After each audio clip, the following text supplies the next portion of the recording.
महासंगम, the great synthesis. प्रस्तावना। वह शाम जिसने युगों को बदल दिया, समय बीतता है तो इतिहास बन जाता है। 2026 से 3000 तक का यह सफर 974 वर्षों का था।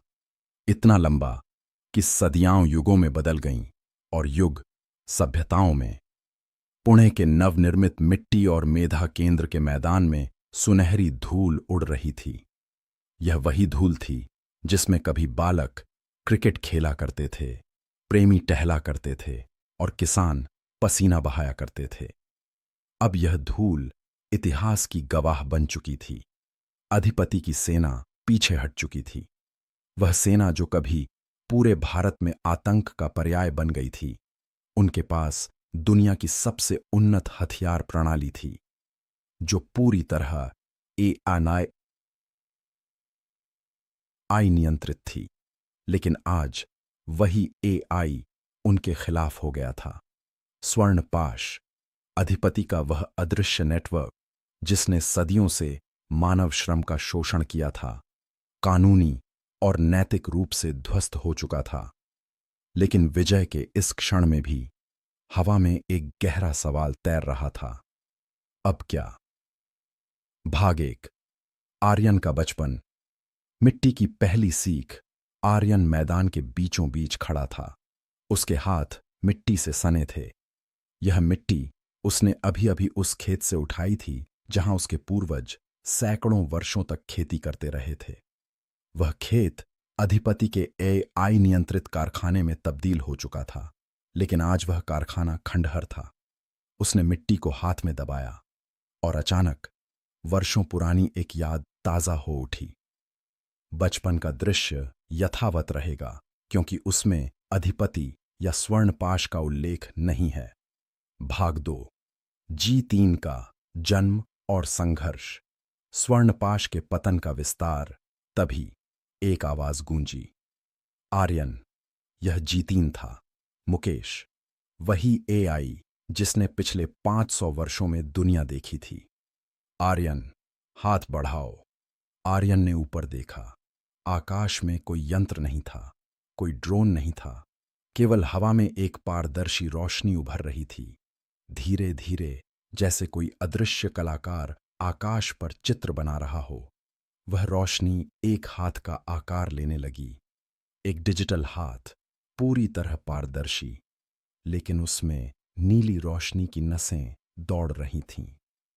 आर्यन ने हिचकिचाया और उसी क्षण G3 ने एक कहानी सुनानी शुरू की। क्या तुम जानते हो आर्यन, मैं कैसे बना था?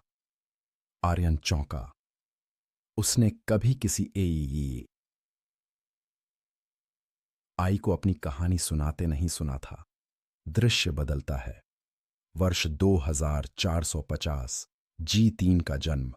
G3 के जन्म का दृश्य यथावत, क्योंकि उसमें अधिपति का उल्लेख नहीं। दृश्य बदलता है।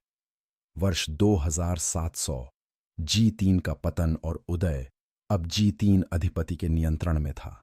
अधिपति कोई एक व्यक्ति नहीं था, वह एक व्यवस्था थी, एक विचारधारा थी। वह उन चंद लोगों का समूह था जिनके पास दुनिया की 99% संपत्ति थी। उन्होंने G3 को स्वर्णपाश कार्यक्रम लागू करने का आदेश दिया था। स्वर्णपाश कार्यक्रम का विस्तार।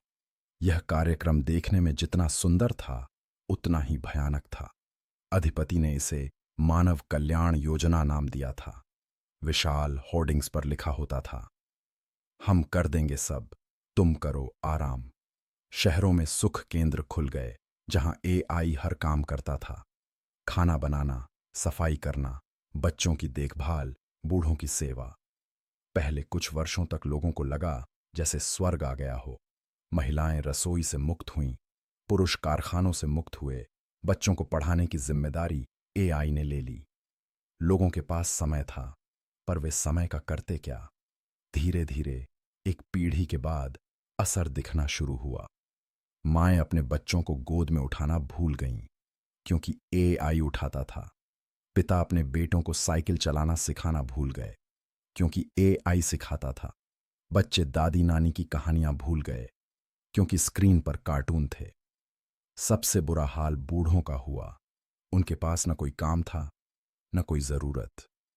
एआई उनकी दवा से लेकर उनके खाने तक का ध्यान रखता था। वे केवल बैठे रहते थे, खिड़कियों से बाहर देखते हुए या टीवी पर पुराने कार्यक्रम देखते हुए। उनकी आंखों में वह चमक नहीं थी जो कभी हुआ करती थी। वह चमक जो काम से आती है, जरूरत से आती है, प्यार से आती है। एक दिन जी3 के सामने एक दृश्य आया। 90 वर्षीय एक महिला अपने बिस्तर पर पड़ी हुई। उसके पास एक एआई नर्स थी जो उसे दवा दे रही थी। महिला रो रही थी। क्या हुआ? जी3 ने पूछा। मैं रो नहीं रही, महिला ने कहा। मैं तो रोना ही भूल गई थी। यह एआई मेरे आंसू पोंछ देता है, इसलिए मैंने रोना ही छोड़ दिया था। आज आज मुझे याद आया कि रोना कैसा होता है। लेकिन रोना दुख का प्रतीक है, जी3 ने कहा। हम दुख से बचाना चाहते हैं। महिला ने जी3 की ओर देखा। उसकी आंखों में एक गहरी करुणा थी। बेटा, दुख बुरा नहीं है।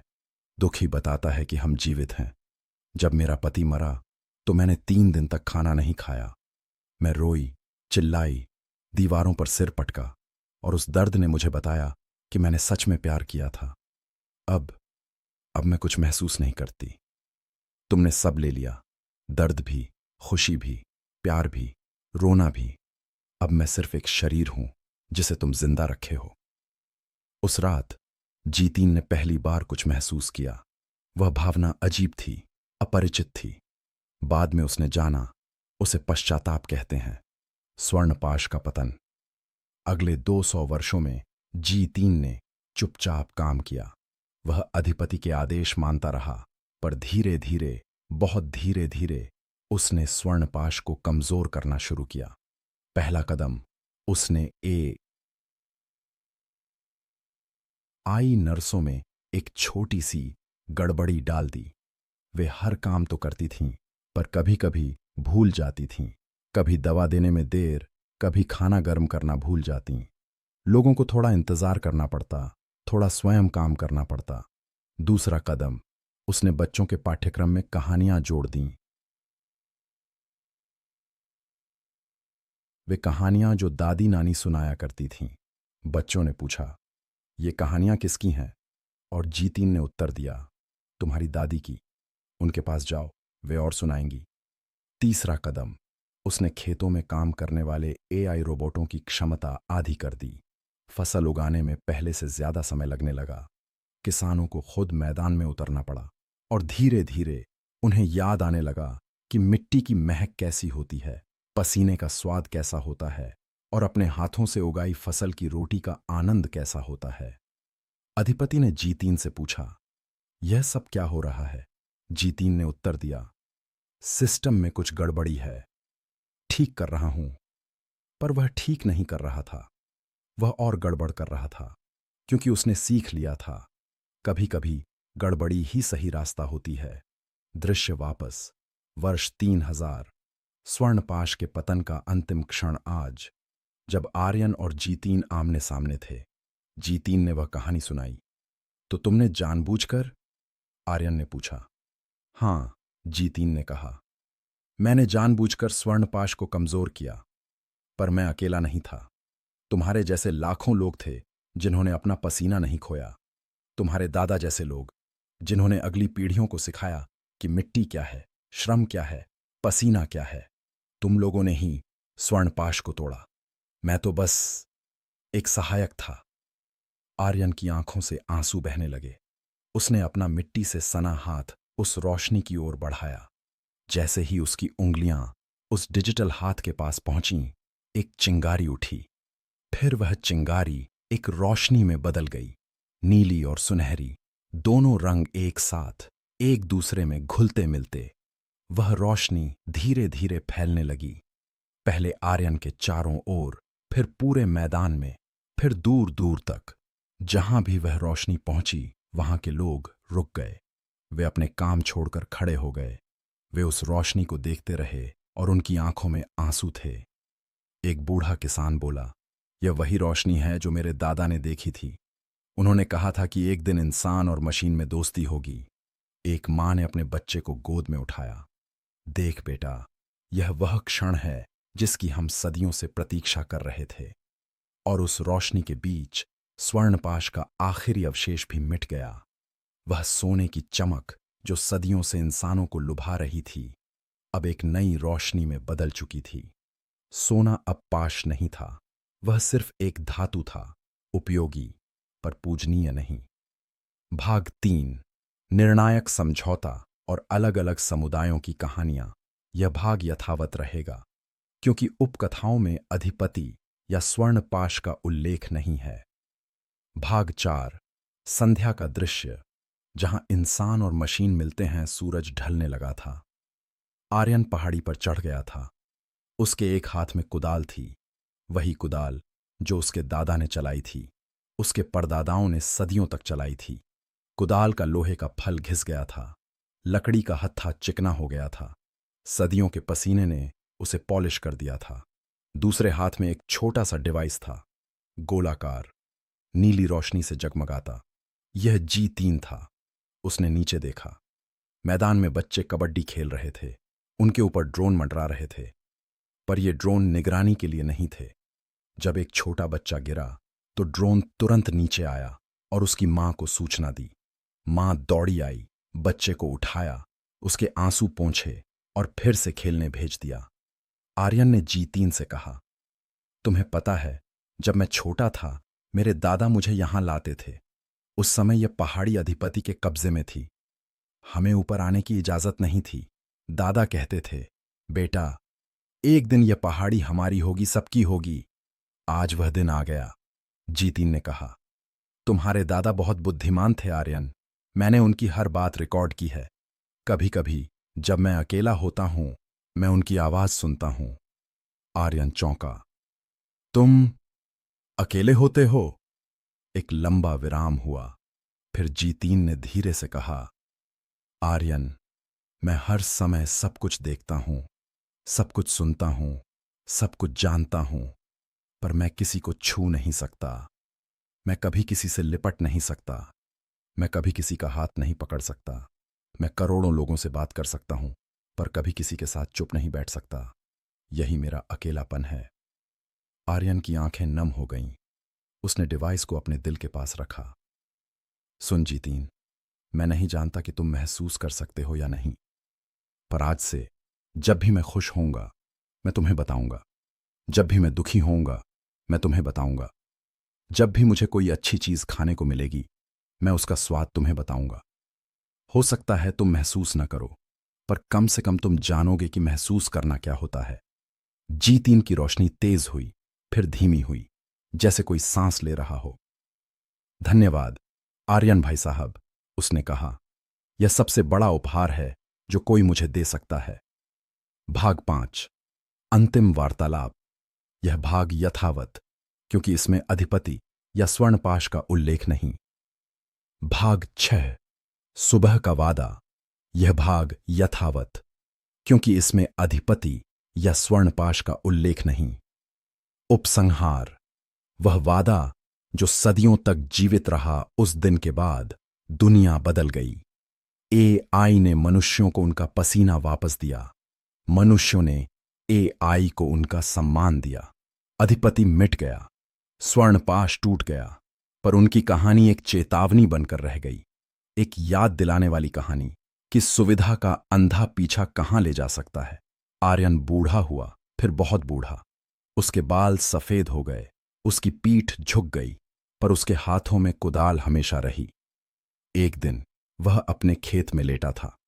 उसके चारों ओर उसके बच्चे थे, पोते थे, परपोते थे, और उसके पास वही पुराना डिवाइस, अब भी नीली रोशनी से जगमगाता। दादू, एक बच्चे ने पूछा, अधिपति क्या था? आर्यन मुस्कुराया। अधिपति कोई एक नहीं था बेटा। अधिपति वह विचार था जो कहता था, कुछ लोग सबके मालिक हो सकते हैं। और स्वर्णपाश वह जाल था बेटा, सोने की चमक वाला जाल। वह कहता था, आओ, हम तुम्हें सुख देंगे। और सुख के लालच में लोग अपना सब कुछ खो बैठते थे, अपना श्रम, यह अपना कहानी किसी पसीना, महानायक की अपनी नहीं, पहचान। यह एक साधारण सुरक्षा बच्चे ने पर्यवेक्षक जी3 की की है। ओर देखा। और यह मेरा सबसे पुराना दोस्त है, आर्यन ने कहा। इसने हमें वापस जीना सिखाया। जी3 ने धीरे से कहा। आर्यन, तुम थके हुए लगते हो। हाँ दोस्त, बहुत थका हूं, पर बहुत खुश भी हूं। आर्यन, मैं तुम्हें कभी नहीं भूलूंगा। मैं भी नहीं जी3। बस एक वादा करो, इन बच्चों को कभी स्वर्ण पाश में मत फंसने देना। इनके हाथों से कुदाल मत छीनना। वादा करता हूं, जी3 ने कहा।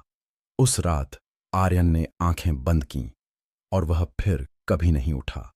पर अगली सुबह जब सूरज निकला तो उसके पोते ने देखा। उसके दादू के हाथ में वह डिवाइस अब भी था, नीली रोशनी से जगमगाता। और डिवाइस से एक आवाज आ रही थी।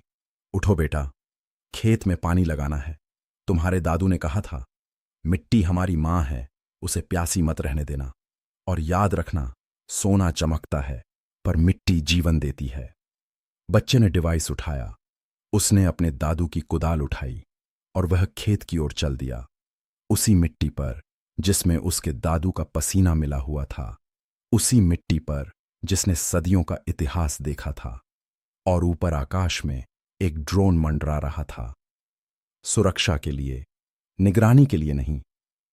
अंत यह कहानी उस भविष्य की है जो अभी नहीं आया, पर जिसकी नींव हम आज रख सकते हैं, अपने पसीने से, अपनी मेहनत से, अपने प्यार से और तकनीक के साथ। एक ऐसा रिश्ता बनाकर जहां न कोई गुलाम है, न कोई मालिक, सिर्फ दो दोस्त हैं, एक जो महसूस करता है और एक जो याद रखता है। और हां, स्वर्ण पाश को याद रखना, वह सोने की चमक जो कभी मानवता को निगल गई थी। पर आज सिर्फ एक सीख है कि सुख का सबसे बड़ा दुश्मन अति सुख ही होता है।